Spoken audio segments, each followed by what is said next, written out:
அனைவருக்கும் வணக்கம். நேற்று இரவு சென்னையிலிருந்து எங்களுடைய சங்கத்தின் ஒற்றுமை சுற்றுலாவிற்கு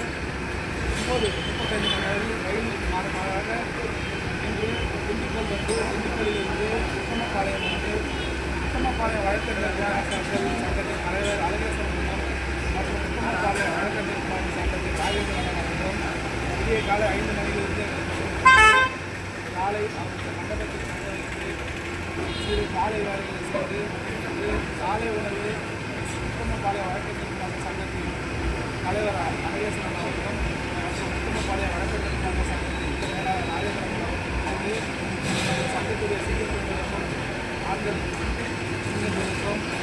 அவர்கள் குடும்பத்தில் அனைவருக்கும் காலை உணவு வழங்கி இந்த சங்கத்தின் சார்பாக ஒரு துளி அளவு கூட நாங்கள் மறக்க மாட்டோம் என்பதை இந்த நேரத்தில் பதிவு செய்து இதில் தொடர்ந்து அடுத்ததாக துள்ளி அறிவிச்சிருக்கிறோம். அதே போல் இந்த சிங்கப்பூர்